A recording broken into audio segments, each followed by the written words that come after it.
Alhamdulillah hamdan katsiran thayyiban mubarakan fi kama yuhibbu rabbuna wa yarda.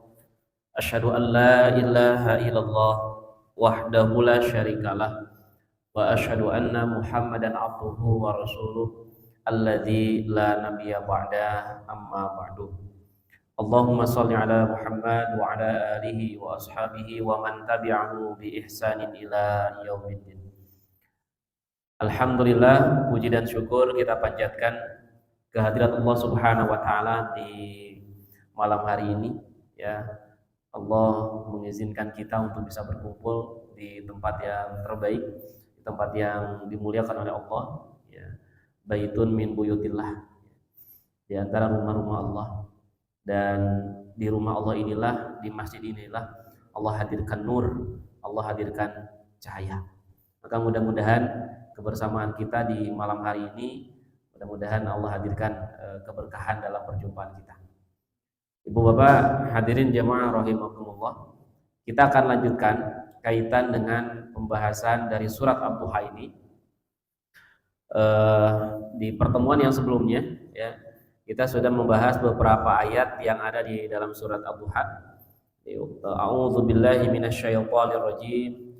Bismillahirrahmanirrahim. Wadduha wal laili idza saja ma wadda'aka rabbuka wa ma qala walal akhiratu khairul laka minal ula. Terakhir kita membahas ya sampai ayat ini, ma wadda'aka rabbuka wa ma qala. Ya. Rabbmu tidak meninggalkan kamu, wa ma qala, dan tidak pula membenci.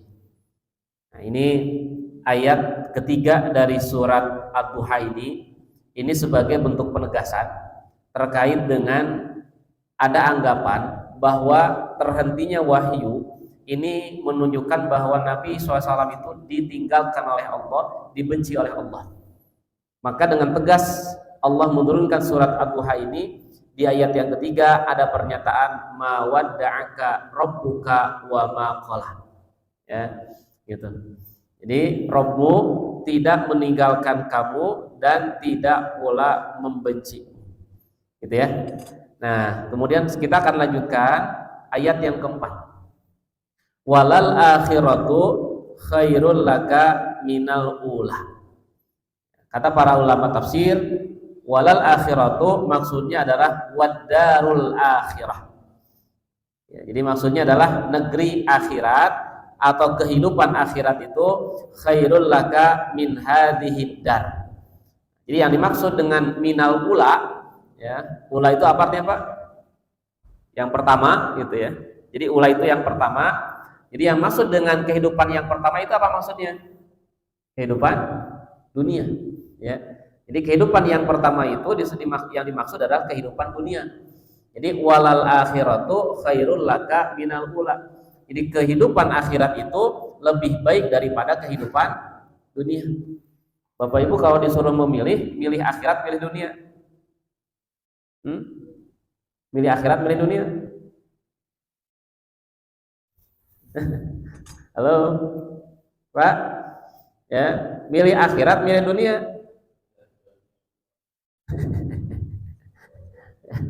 Ya, gitu. Kalau Bapak Ibu di akhirat masuk surga, di dunianya miskin. Ya, ada orang yang di dunianya kaya raya, di akhiratnya masuk neraka. Sok dari pilih mana?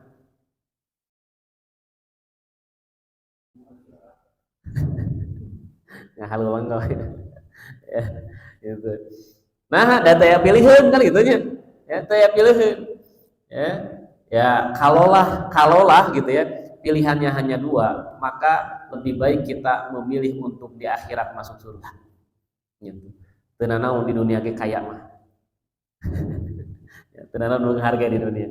Ya itu mah memang idealnya begitu. Harapan kita semua begitu. Sebagaimana doa yang kita panjatkan kepada Allah, Rabbana atina fid dunya hasanah.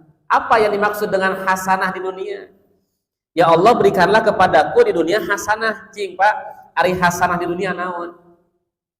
Hasanah itu kebaikan, ya. Apa yang maksud dengan hasanah di dunia? Kata para ulama tafsir, yang dimaksud dengan hasanah di dunia itu, kebaikan di dunia itu, satu, punya pasangan soleh gitu. Jadi kalau ibu punya suami soleh, kalau bapak punya istri solehah gitu. Ya, jadi kalau punya pasangan soleh itu hasanah di dunia, Pak. Gitu, gitu. Ya, itu istri solihah. Ya, gitu. Atau suami solihah, suami soleh itu bahagia, bahagia. Kemudian yang kedua, apa itu hasanah di dunia? Hasanah di dunia itu al-malul katsir. Kalau punya harta yang banyak gitu.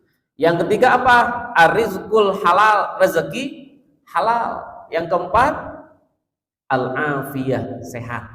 Itu hasanah di dunia gitu. Ya. Suami bager, soleh, rezeki halal, banyak harta, banyak fisik, sehat. Pak itu. Gimana, Pak? Pemajikan obat? Itu mah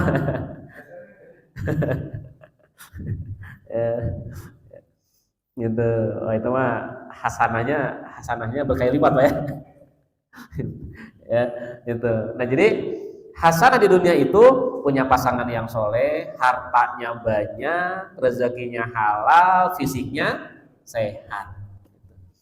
Ya, wafil akhirati hasanah, dan di akhirat pun kita mengharapkan hasanah. Apa hasanah di akhirat? Masuk surga itu. Ya. Kan doa yang kita panjatkan begitu, Bapak Ibu. Rabbana atina fid dunya hasanah wa fil akhirati hasanah. Di dunia sehat, kaya raya gitu ya. Kemudian pasangan soleh, rezeki halal, harta banyak, di akhirat masuk surga. Hayong gitu, Pak. Ya, hayong pisan gitu. Nah, namun di dalam ayat ini Allah Subhanahu wa taala menegaskan, ya, walal akhiratu, ya, benar-benar kehidupan akhirat itu khairul laka minal ula, lebih baik daripada kehidupan yang pertama. Jadi Allah menegaskan dalam ayat ini kehidupan akhirat itu lebih baik daripada kehidupan dunia. Ya, gitu. Jadi andai kata ada yang Allah timpakan kesulitan di dunia, Bapak Ibu, tenan naon dan dunia iya. Ya. Kenapa? Nanti ada kebahagiaan di akhirat gitu. Ya, nggak ada masalah, Bapak Ibu. Kalau Allah menimpakan kesulitan kepada kita di dunia, nanti di akhirat Allah hadirkan kebahagiaan. Kenapa? Karena dunia ini tempat kita untuk beramal. Sebagaimana pernyataan Ali bin Abi Thalib, hari ini, ya, jadi hari ini adalah hari untuk beramal. Tidak ada hisab. Sedangkan hari esok adalah hari hisaban, tidak ada amal.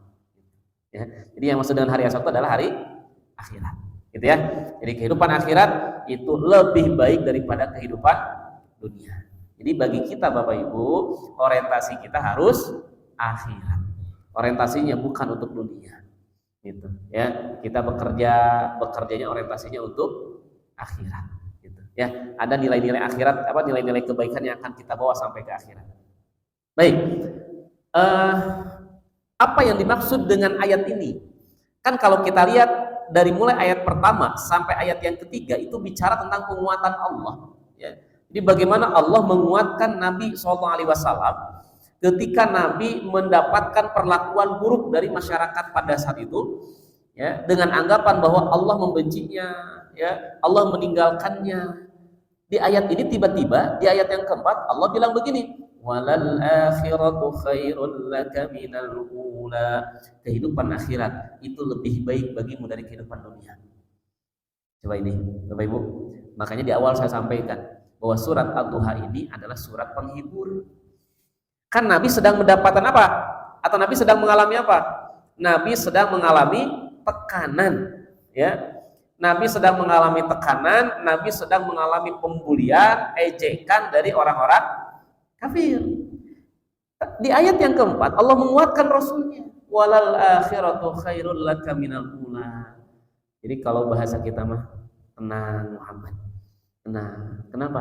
Nanti ada kehidupan akhirat yang lebih baik daripada kehidupan dunia ini.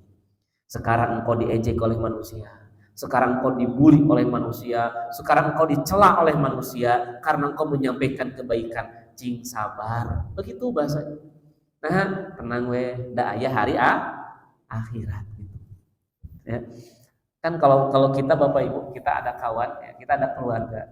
Kemudian keluarga kita atau kawan kita dia sedang ditimpa kesulitan, ditimpa kesedihan.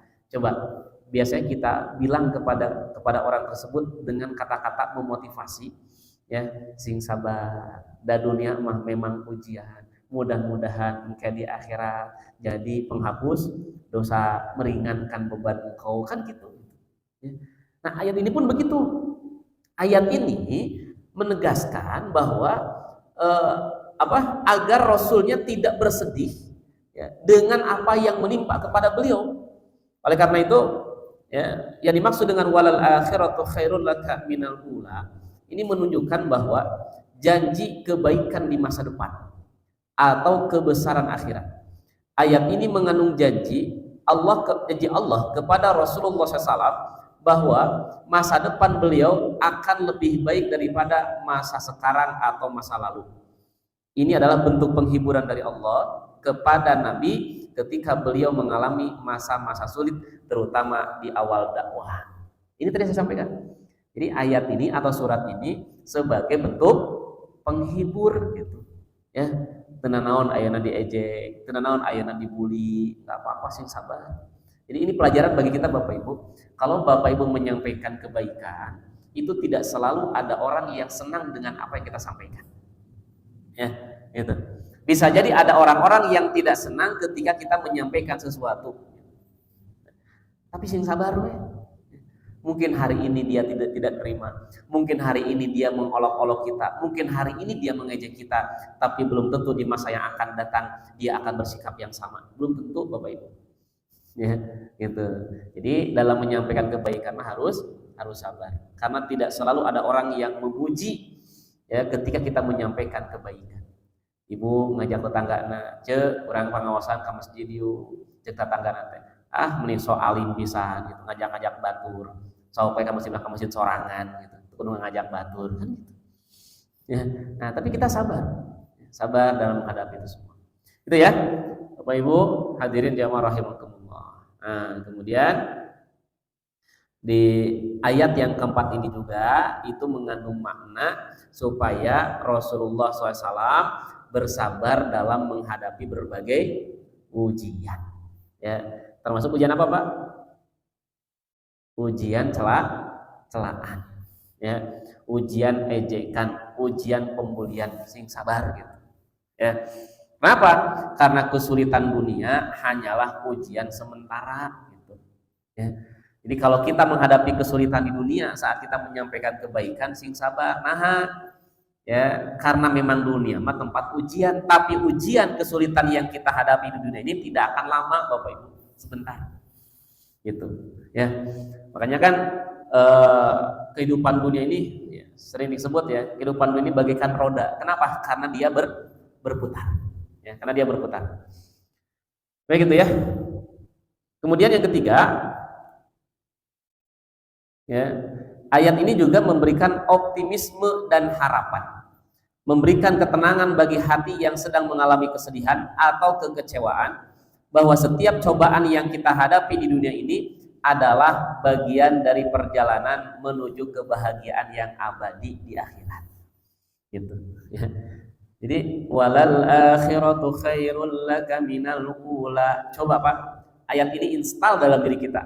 Kalau kita sedang dihadapkan dengan kesulitan, kita dihadapkan dengan kesedihan, ya, ayat ini seakan-akan mun bahasa Sunda nama ngabebenjokeun, sing sabar, ya, karena kesedihan ini tidak akan lama.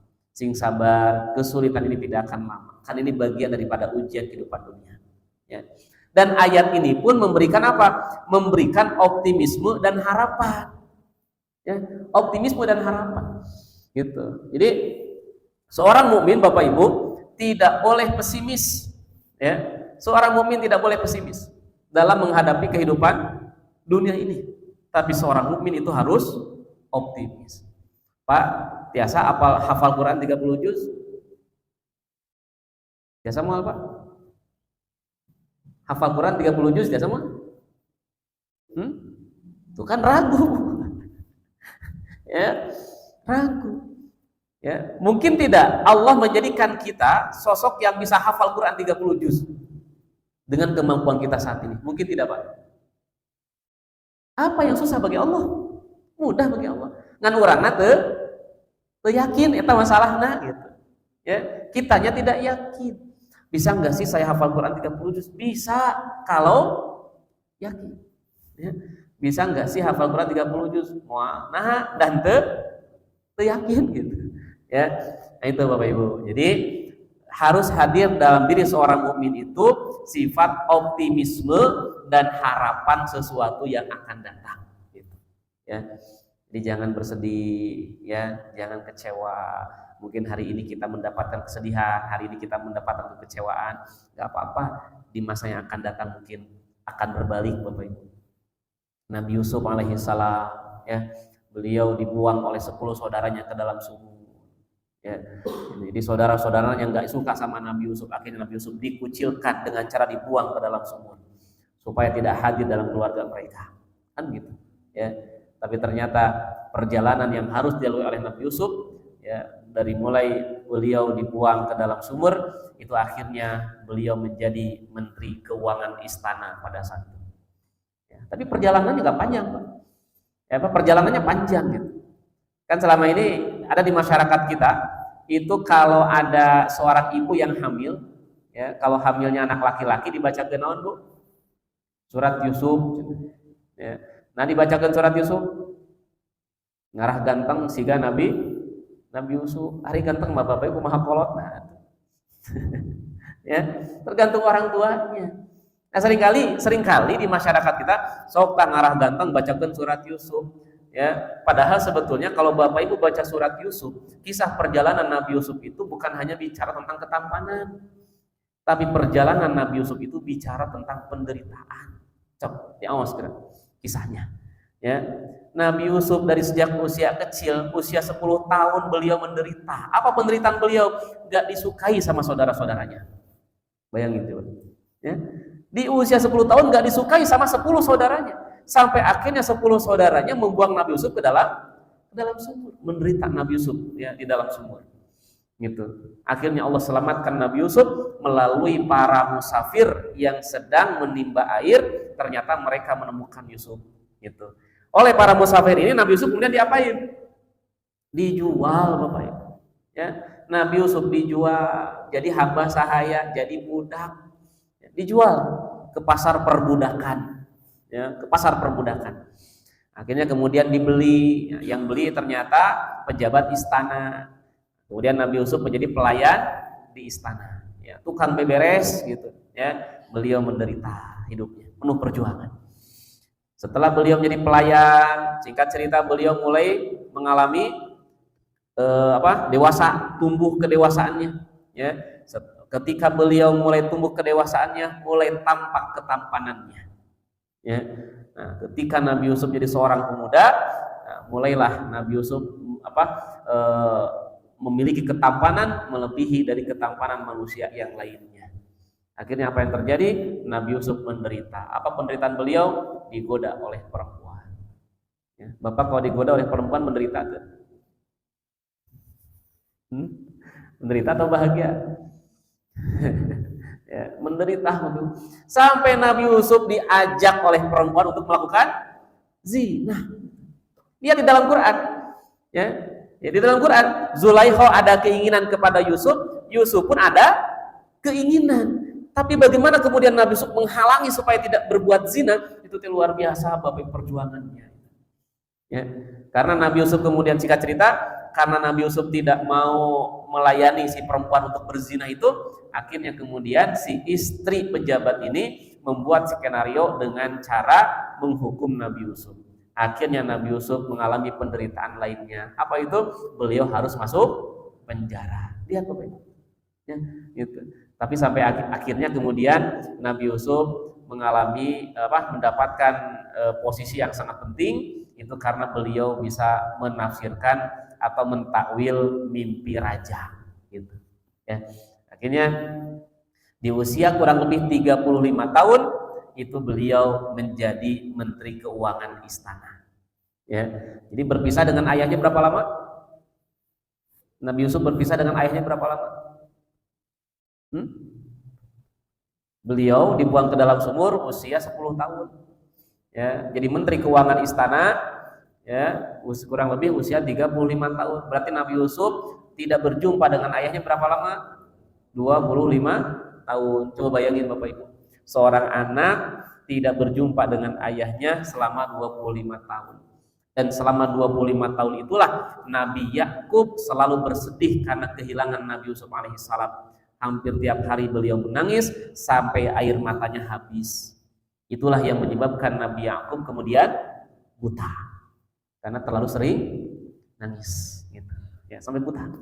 Ya, namun nanti akhirnya kemudian Allah pertemukan kembali Nabi Yusuf dengan ayahnya, dan kemudian oleh Nabi Yusuf diberikan kain, ya, diberikan kain kepada ayahnya, diusapkanlah kain itu kepada mata ayahnya, dan akhirnya kemudian ayahnya pun bisa melihat. Ya. Nah, jadi Bapak Ibu, kalau kita sedang menghadapi kesulitan-kesulitan, kita sedang menghadapi kekecewaan-kekecewaan, sabar, karena kesulitan itu tidak akan selamanya.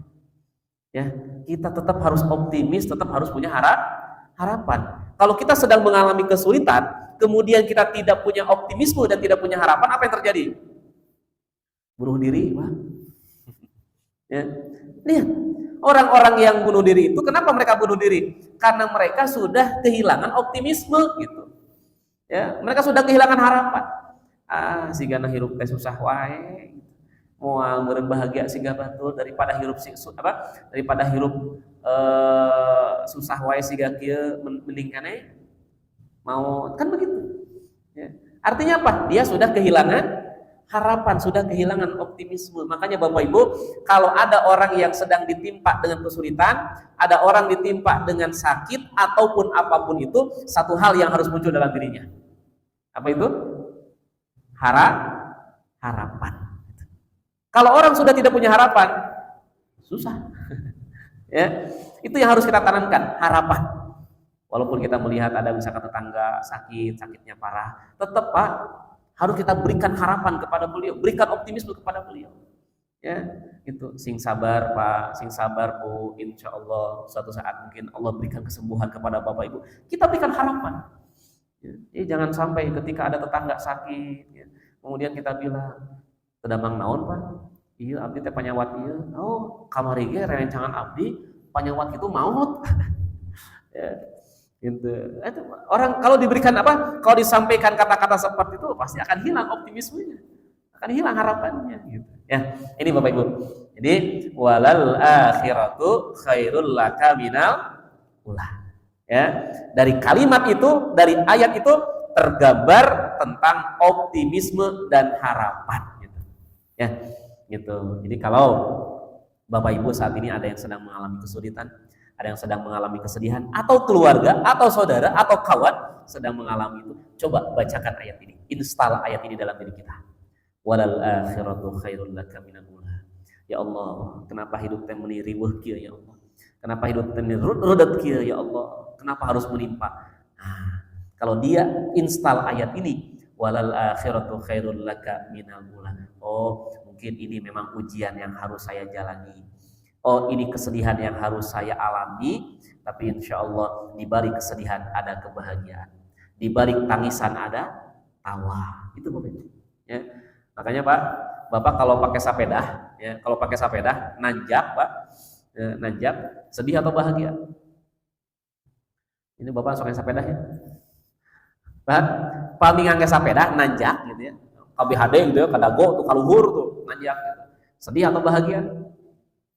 Sedih orang, ya, wah nanjak. Lihat si Kabayan, Pak. Si Kabayan itu kalau ada tanjakan, dia lagi pakai sepeda, ada tanjakan, bahagia. Nah, yang penting ditanya ku babaturan teh, Kabayan, nah kamu mau bahagia lamun aya tanjakan teh? Naon jeung si Kabayan? Lamun aya tanjakan pasti aya purunan, gitu. So, ya, kalau ada tanjakan pasti ada purunan.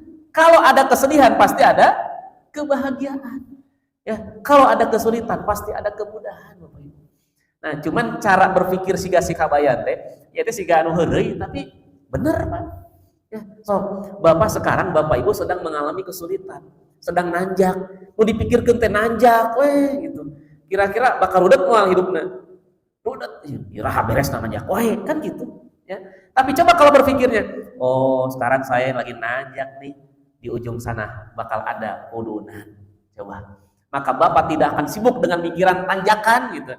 Tapi Bapak akan sibuk dengan memikirkan, oh di sana ada pudunan, nanti saya akan mendapatkan kebahagiaan. Ini ayat ini. Walal akhiratu khairul laka minal ula. Ya. Jadi ketika Rasulnya mengalami tekanan gitu ya, ejekan, cemoohan, celaan, oleh Allah turunkan ayat. Ingat Muhammad, sing sabar ya. Tetap harus hadir optimisme, harapan. Mungkin sekarang mereka mencela, mungkin sekarang mereka membenci, mungkin sekarang mereka tidak suka kepadamu, tapi di masa yang akan datang bisa jadi mereka berbalik cinta kepadamu. Ini ya Bapak Ibu, ini poin kita ya kaitan dengan ayat ini. Walal akhiratu khairul laka minal ula, hadirkan optimisme dan harapan. Ya, gitu. Kemudian wala saufa yu'tika rabbuka fatardo, ya. Dan kelak Rabbmu, Tuhanmu akan memberikan kepadamu fatardo, lalu kamu pun akan ridho, ya. Ini maksudnya Bapak Ibu, ini kita baca salah satu tafsir, fid daril akhirah yu'tihi hatta yurdiyahu fi ummatihi. Di akhirat nanti Allah akan memberinya hingga dia puas dengannya mengenai umatnya. Wa fima adahu lahu minal karamah, dan mengenai apa yang dia siapkan untuknya berupa kemuliaan. Wa min jumlatihi nahrul kautsar, di antara kemuliaan itu adalah nahrul kautsar, ada sungai nama sungai al kautsar gitu, ya. Jadi wala saufa yu'tika rabbuka fatardo, kelak ya Rabbmu akan memberikan kepadamu, yaitu kepada Nabi Muhammad, fatardo, dan beliau pun akan ridho dengan pemberian itu, ya. Kemudian alam yajidka yatiman fa'awa, ya. Rasul itu beliau dalam kondisi yatim, ya. Lalu siapa yang menjaga beliau? Allah yang menjaga beliau. Dengan cara apa? Satu, ja'ala laka ma'wa idhammaka ila ammika Abi Thalib. Ya, Allah menjaga Rasulnya dititipkan melalui pamannya yang bernama Abu Thalib, gitu. Ya, sehingga Rasulullah SAW itu besar, gitu ya, bersama dengan pamannya. Ya, jadi Allah yang menjaga. Ya, alam yajidka yatiman fa'awa. Ini menunjukkan bahwa memang bagaimana penderitaan yang dialami oleh seorang Rasul ketika beliau masih kecil. Ya, beliau masih kecil itu harus kehilangan ayah. Ya, kemudian tidak lama beliau harus kehilangan ibu, ya, sehingga Nabi itu yatim piatu. Nah, ini luar biasa, ya. Tapi di masa kecil beliau yang memang penderitaan yang harus beliau lalui ketika masa kecil itulah yang kemudian menguatkan pribadi beliau. Ya, gitu. So, anak-anak itu kalau perjalanan hidupnya, ya, dia mengalami perjalanannya berat, keras, menderita, itu biasanya anak itu ketika dewasa dia akan lebih kuat. Ya. Tapi kalau anak itu dia mengalami hidupnya bahagia terus, senang terus, gampil segala rupana gitulah, dimanja dan sebagainya, itu ketika besarnya itu berat. Ya, berat. Gitu. Ya. Ini ya Bapak Ibu, hadirin yang rahimakumullah. Kemudian wa wajadaka dhalan fahada, dan dia mendapatimu Muhammad dalam kondisi tersesat. Fahada, lalu Allah memberikan petunjuk, ya. Jadi tadi Allah memberikan kepada Nabi Muhammad sampai Rasul pun beliau senang dengan pemberian itu. Kemudian Nabi Muhammad itu dalam kondisi yatim, kemudian Allah jaga Nabi Muhammad dengan dijaga oleh pamannya, gitu. Nah, sekarang Bapak Ibu pertanyaannya dalam ayat ini, wa wajadaka dhalan fahada, dan dia mendapatimu Muhammad dalam kondisi tersesat lalu Allah memberikan petunjuk. Itu kalau saya terjemah begitu ya. Jadi kalau terjemahnya, dan dia mendapatimu Muhammad dalam kondisi tersesat lalu dia memberikan petunjuk. Pertanyaan saya Bapak Ibu, apakah Nabi pernah tersesat? Nabi pernah tersesat? Pernah Pak? Nabi pernah tersesat tidak? Coba. Kan ini ayatnya, ya. Wa wajadaka, dan dia mendapatimu dolan itu tersesat, menyimpang, Pak. Ya, menyimpang, tersesat. Fahada, lalu Allah memberikan petunjuk. Ya, kan jelas ayatnya itu. Nah, sekarang pertanyaannya, apakah Nabi pernah tersesat? Pernah. Tersesat apa, Pak? Tersesatnya apa? Nabi pernah nyembah berhala? Ya. Nabi pernah nyembah patung? Nah itu, ya. Nanti kita akan bahas setelah Isya sedikit aja, ya. Gitu. Jadi karena sudah masuk waktu Isya Bapak Ibu, ya. Jadi apakah Nabi SAW pernah tersesat? Ini jangan sampai kita keliru dalam memahami ayat ini, ya. Karena kan dalam bayangan kita kalau yang namanya tersesat itu kan menyimpang gitu ya. Nabi pernah nyembah berhala, Nabi pernah nyembah patung. Nah pertanyaannya, pernah gitu Nabi kayak gitu? Ya, nanti insya Allah nanti kita akan bahas setelah Isya. Allah alam bisawab. Ya, kita tutup dulu untuk melaksanakan sholat Isya berjamaah. Ya, aku qouli hadza wa astaghfirullah li wa lakum. Wassalamualaikum warahmatullahi wabarakatuh. Ya. Nah, jadi Bapak Ibu itu ya. Jadi apa makna wa wajadaka dhalan fahada, dia mendapatimu Muhammad tersesat? Al jumhur minal ulama, mayoritas para ulama qad ittafaqa bahwa sepakat ala annahu alaihi salam maka fara billahi lahdatan wahidatan. Ya. Jadi Nabi SAW itu tidak pernah kufur kepada Allah lahdatan wahidah, sekejap pun. Ya. Ma dhalla sahibukum wa ma ghawa, sebagaimana Allah jelaskan di dalam surat An-Najm ayat yang kedua. Ma dhalla sahibukum wa ma ghawa, temanmu yaitu Muhammad tidak tersesat, wa ma ghawa dan tidak pula keliru. Nah, jadi ya makna wa wajadaka dhalan fahada, dan dia mendapatimu Muhammad tersesat lalu dia memberikan petunjuk. Kata para ulama, mayoritas para ulama mengatakan bahwa ayat itu bukan menunjukkan bahwa Nabi pernah kufur kepada Allah, pernah nyembah patung, pernah nyembah berhala. Enggak pernah. Ini kata para ulama. Ya, mereka sepakat. Maka farabillahi lahdatan wahidah. Rasul tidak pernah kufur kepada Allah sekejap pun. Ya, dikuatkan di dalam surat An-Najm ayat yang kedua, yaitu ma dhalla sahibukum wa ma ghawa.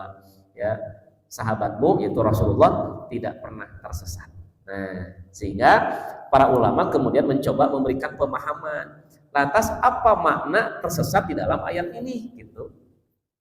Kita coba bagaimana pandangan para ulama. Satu, makna tersesat dalam ayat ini maknanya adalah dolan an ma'alimin nubuwah. Dolan di situ artinya Rasul tidak mengetahui ya tentang tanda-tanda kenabian. Wa ahkamis syariah, dan juga tentang hukum-hukum syariah. Fahadaka ilaiha, lalu Allah memberikan petunjuk kepadamu mengenai hal itu. Bapak Ibu, Rasul apa tuh bahwa beliau bakal jadi Rasul? Muhammad tahu tidak bahwa beliau akan jadi seorang Nabi dan Rasul? Tidak tahu. Ya, Rasul tidak tahu kalau beliau akan jadi seorang Nabi dan Rasul. Ya, kan lamun Rasul apal mah meureun Pak. Sigana ketika Nabi sedang menyendiri di Gua Hiro, kemudian datang malaikat Jibril, cek Rasul teh, oh iya sigana malaikat Jibril teh gitu meureun kan. Rasul tidak tahu. Beliau tidak mengetahui bahwa beliau akan menjadi seorang nabi. Wa ahkamis syariah, dan beliau pun tidak tahu tentang hukum-hukum syariah. Fahadaka, maka Allah memberikan petunjuk kaitan tentang tanda-tanda kenabian. Di antara yang memberitahu bahwa ini ciri-ciri kenabian siapa? Waraqah bin Naufal. Ya, siapanya Siti Khadijah? Pamannya Siti Khadijah. Ya, yang agamanya Nasrani. Gitu. Jadi ketika Rasul mengalami peristiwa pertama di Gua Hiro, malaikat Jibril menjumpai beliau, beliau ketakutan yang luar biasa, sampai akhirnya beliau pulang ke rumah, ya, datang ke rumah istrinya kemudian minta diselimuti.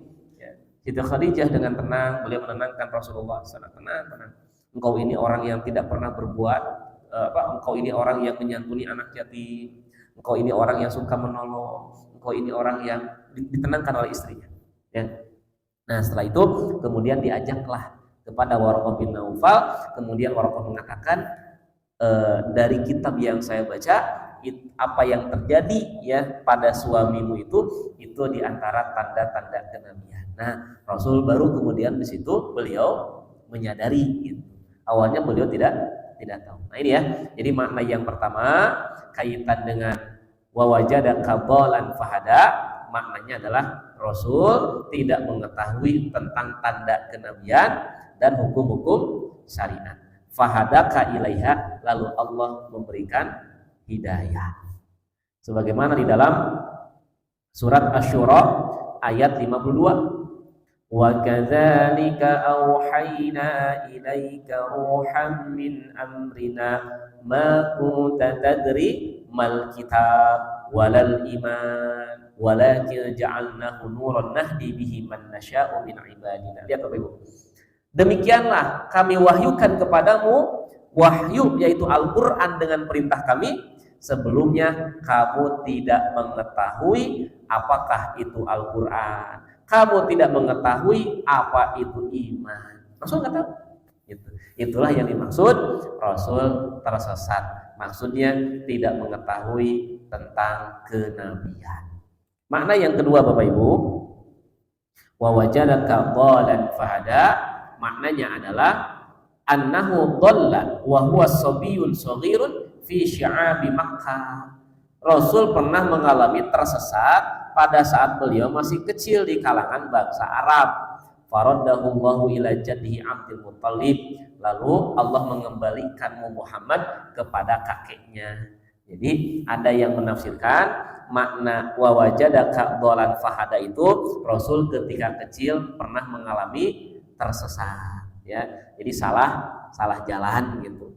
Ya, sampai akhirnya Allah mengembalikan Rasulullah ke jaddihi, ya, ke kakeknya yaitu Abdul Muttalib, ya. Bapak Ibu pernah pas milari jalan tersesat? Jadi pas badai mau ke suatu tempat pernah mengalami tersesat? Pernah, ya. Kenapa bisa tersesat? Ikut siapa? Google Map. Ya, itu.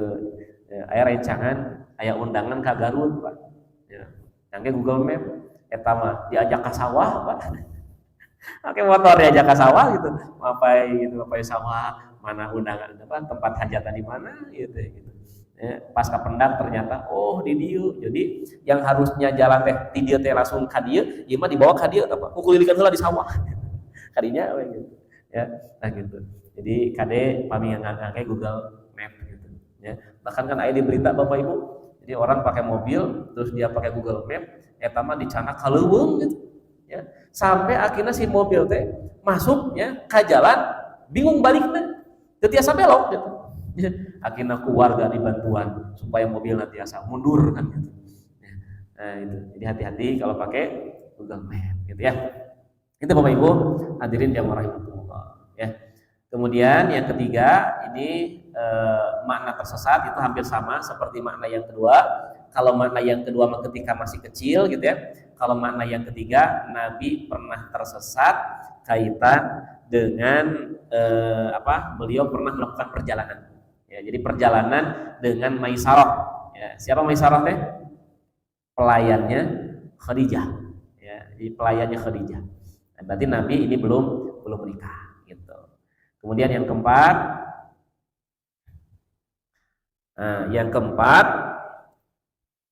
ada yang menafsirkan di sini maknanya itu adalah annal makna wa wajadaka fi qaumin dulalin. Jadi dan dia mendapati Muhammad, itu Allah mendapati Muhammad itu berada dalam kaum yang penuh dengan kesesatan. Tapi pertanyaannya, Rasul ikut-ikutan enggak dengan kesesatan mereka? Tidak, gitu, ya. Jadi memang Rasul berada dalam kaum yang penuh dengan kesesatan. Ya, anak perempuan dibunuh, ya. Kemudian perempuan tidak ada hak waris, Bapak Ibu. Zaman dulu nggak ada hak waris. Ya, gitu. Kemudian kalau ingin jabatan perang yang menang itu yang punya jabatan, punya kepemimpinan gitu.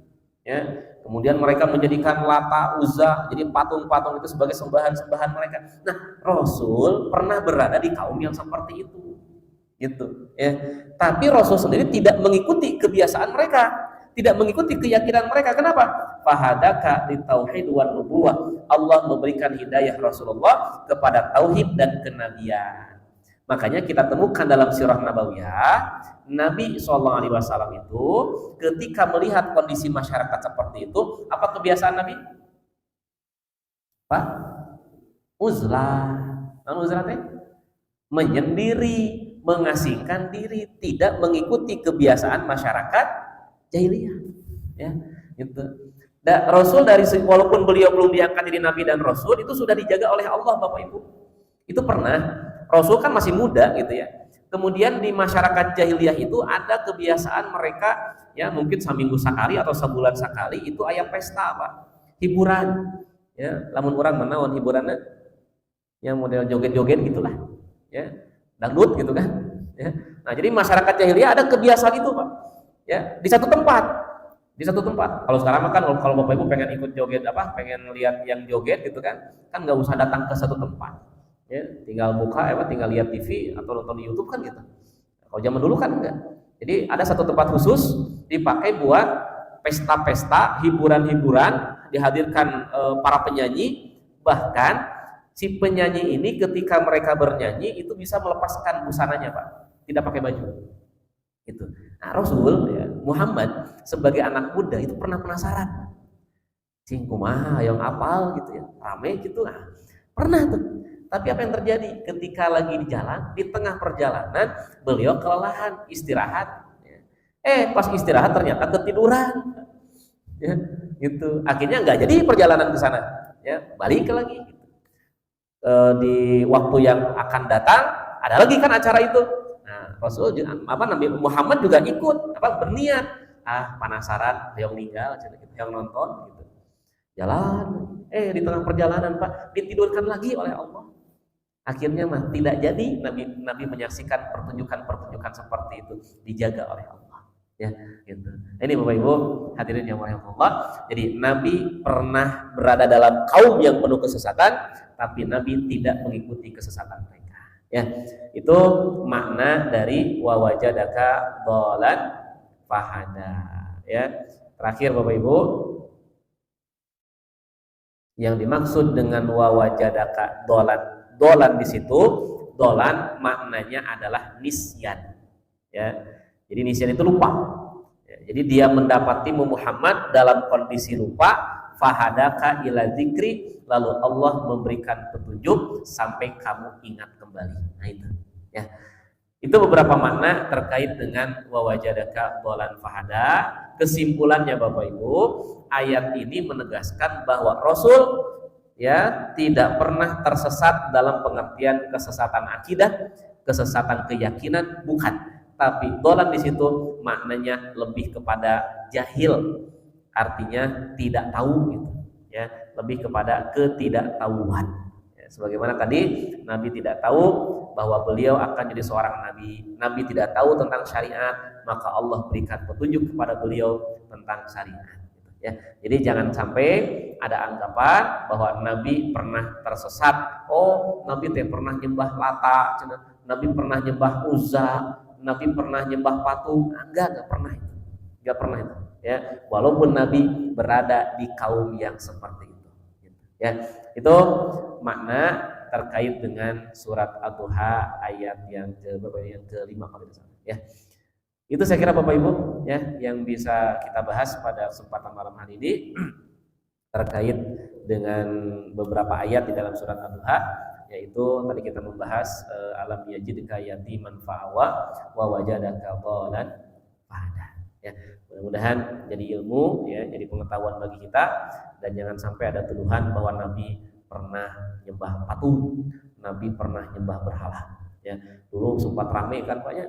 Ya, dulu sempat ramai, sempat viral gitu kan, ketika ada seorang dai mengatakan Rasul G pernah tersesat gitu. Ya, nah itu ternyata tafsirnya can dibaca, ya hanya baca ayatnya saja. Saya kira itu yang bisa kita bahas pada malam hari ini. Mudah-mudahan Allah Subhanahu wa taala senantiasa membimbing kita, Allah senantiasa menjaga kita semua. Ya, gitu. Itu ya Bapak Ibu yang bisa kita bahas pada malam hari ini. Rabbana zalamna anfusana wa illam taghfir lana wa tarhamna lanakunanna minal khasirin. Rabbana atina fid dunya hasanah wa fil akhirati hasanah wa qina adzabannar. Aqulu qouli hadza wa astaghfirullah li wa lakum. Wassalamualaikum warahmatullahi wabarakatuh.